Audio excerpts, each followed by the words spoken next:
Shalom and welcome to Mispeh Yosef, Yosef's overlook, so called because it looks over Kever Yosef, the grave of Yosef, down here in the city of Shechem behind me. We're standing on Har Gerizim, Har Beracha. Over there is Har Aibal, which is Har Kilalad. Down in the valley is the city of Shechem. This little empty area, you see the archaeological remains of the ancient city of Shechem. And right near it, you see that little white dome. That is Kever Yosef, in the heart of Shechem.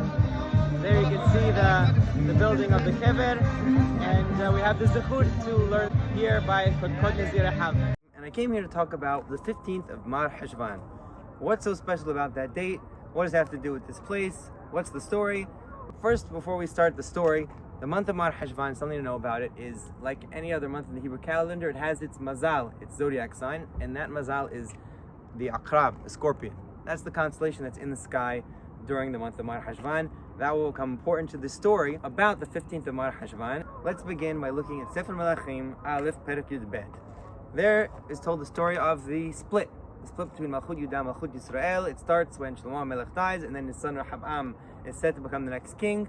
And he comes to the city of Shechem to be accepted as king over all 12 tribes of Israel, because it's a central, important place, especially to the tribes of Yosef, who are the most dominant, and he needs their approval. And when it comes to Shechem, the people of Israel all gather and they're ready to accept him as their king. And they have their representative, whose name is Jeroboam and Rehoboam, but they have one issue, one thing that must be resolved before they can accept him as their king, and that is the burden of taxes and forced labor that they had under Shlomo HaMelech. They say, Rehoboam will accept you as our king if you relieve the burden a little bit. So Rehoboam says, give me 3 days to think about it, and then he comes back in 3 days and says, you know what? I need to show them who's the boss. And he says, I will not lessen the burden of taxes. I will only make it greater. Abi yisar etchem bashotim va'ani ayaseh etchem ba'akrabim. My father may have hit you with sticks, but I will hit you with scorpions. The response of the 10 northern tribes is they do not accept it. They rebel. They choose their own king, Jeroboam and Rehoboam does not have the power to keep them under control. And the split becomes a fact. There's now two kingdoms. But Jeroboam and Rehoboam now is worried. He's worried that any day the tribes under his control are going to turn their hearts back towards Rehoboam, especially if they go back to Yerushalayim on the holidays, the Shalosh Regalim. So he decides to make a radical change in the holidays under his kingdom. First, he changes the location. He said, we're going to celebrate in Bet El and in Dan. He makes the Aglei Zahab, so people won't go to Yerushalayim. But he also changes the date of the holidays, specifically Sukkot. He says, Sukkot, we're not going to celebrate on the 15th of Tishrei. We're going to celebrate on the 15th of Mar Ḥeshvan, 1 month later. And the question I want to ask is, why does he choose this date? But I want to get back to Yosef. Shechem is the city where Yosef is buried.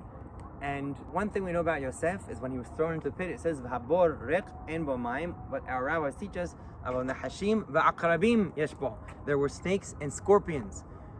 Wait a minute, we had scorpions with Yosef, and scorpions, Rehoboam said, I will hit you with scorpions. So perhaps what's going on here beneath the surface is Rehoboam is hinting at that ancient struggle between Yosef and his brothers, or Yehudah and Yosef, and he's saying, you know what, Yosef's place really was in the pit with the scorpions.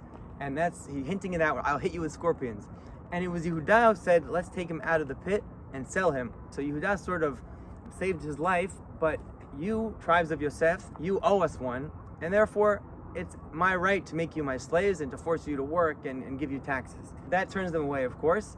And Jeroboam, he wants the people in his kingdom to always remember that, so that they never go back to Rehoboam and Malchut Yudah. And it's because of that he makes his holiday in the 15th of Mar Ḥeshvan. So when they celebrate their holiday, and they look up in the sky and they see the scorpion constellation, they'll remember the scorpion that Rehoboam threatened them with, and they'll say, you know what, we don't want to go back to him. We remember that, how we were mistreated.